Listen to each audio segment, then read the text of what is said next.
Alright, Tyler, so here's this 9-iron swing, the first 9-iron you made with that better grip. And you see how that club head is really going far, but your lower body and your upper body are nice and stable. They're not moving around a lot, but there's a beautiful kind of uncocking and recocking of your wrist there that makes it look nice and smooth. And so that is the old gold grip there compared to that grip right there. Again, where there was no kink in your left wrist, you could see your fingers on your right hand. You couldn't see the back of your right hand at all.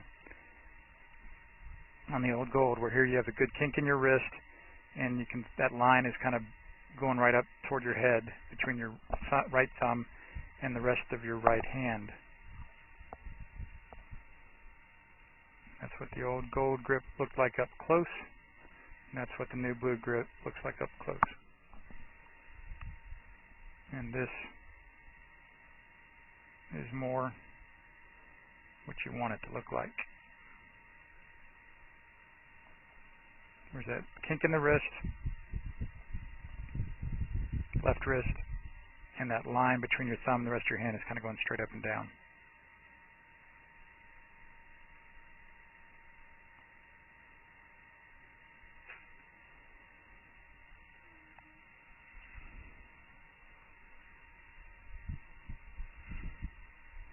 And there's the full swing with it. And here's the full swing with it with the wedges as you were getting used to it.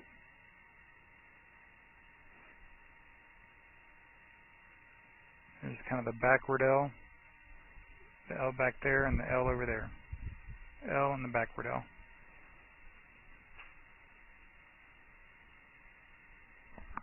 Which is what you want. Yeah, you see how smooth that looks. The club head really wants to work around you there. You see that ball popping up nicely on the vast majority of them. And here's that 9-iron swing. Just the first 9-iron swing. So it's an effortless kind of power. It's a smooth and elastic and slinging kind of power as opposed to a brute force type power. And again, this is a nice little test to do right there. That's the good, that's the bad, that's the good. That's the bad, oops, that's the bad. See where my thumb pad's touching the club, my heel pad's not even on it. And then that's the good, where my heel pad's on top and the thumb pad's not even touching it.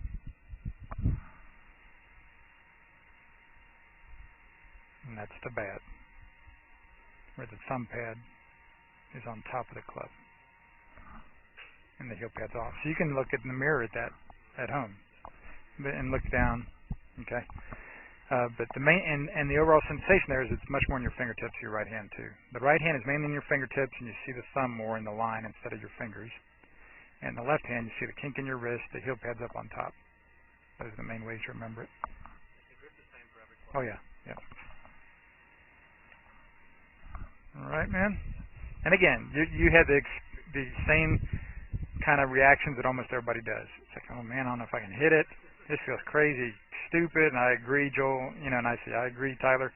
And then I just have you hit 10, 15 balls off a low tee with a small swing, and after about 10 or 15 balls, people always kind of have the same look you did, kind of like,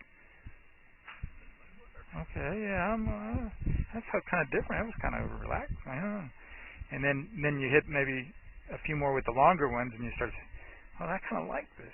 This is kind of enables me to be more effortless and let the clubs. This is Joel Suggs. I sure enjoyed meeting you down at the Cincinnati Golf Show this weekend and showing you your swing on the 2D equipment that I have. And so I want to take about 2 or 3 minutes to just show you around Meadowlinks. This is the studio I use in the winter for all my students. You see there's the down-the-line camera angle for our 2D equipment. And then we have the face-on camera angle also. And then what we also have here is 3D equipment to where I can show you your swing from 6 different camera angles with this 3D equipment. And we can get your swing from down to the 1/120th of a second in terms of exactly what your hips, shoulders, and hands are doing in the swing. And then also, I have the most realistic hitting turf I've ever seen from puttersedge.com. So when you hit your full shots, it feels as realistic as possible. And then I have 3 different green speeds for you to practice your putting. 9.5 on the step meter, 10.5 on the step meter, and 12.5 on the step meter. That's benefited my students tremendously. And then also I have a lot of learning aids like this Smart Stick. You can see the rest of those learning aids over here in my bag that we can work on to help you learn the certain fields in your golf swing that you and I both want. And then also I help my students a lot with their equipment through the winter. This is a frequency analyzer where we twang your club and it gives us a reading here. And then also we plot your whole set, each club on these lines to see if the set is really matched or not. Quite often they aren't, and it helps my students tremendously when they find out what clubs are the offending clubs. And then if we get tired of being indoors and we want to go outdoors and hit some, we can do that. It's my daughter. Ellie, good to see you. I haven't seen her in weeks. No wonder you've been gone, Ellie. You've been out here playing in the snow all this time. But this is our natural turf area.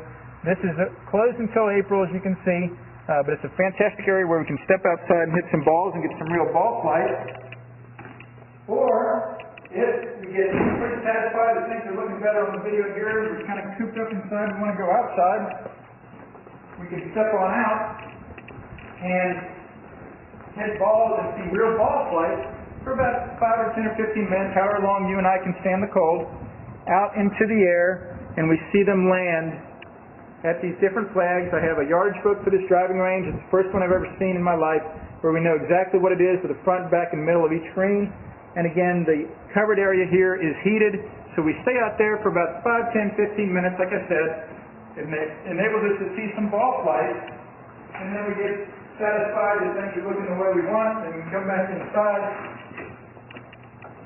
take off our coat, and look again at the video equipment to see how your swing's looking, to make sure that you understand it. And then notice too, my exercise ball up top here, and then also, so I help my students a lot with their fitness through the winter, and then I will help you also with your sports psychology, with your golf psychology from the golfpsych.com people down in Texas. That's helped my students tremendously a lot over the years too. So again, I sure enjoyed meeting you down at the Cincinnati Golf Show this weekend. I look forward to seeing you again out here this summer at Meadowlinks, or even right now in the winter. I have a lot of people that work on their games with me right through the winter. Check out more information about the things I do to help you at joelsuggs.com. Take care.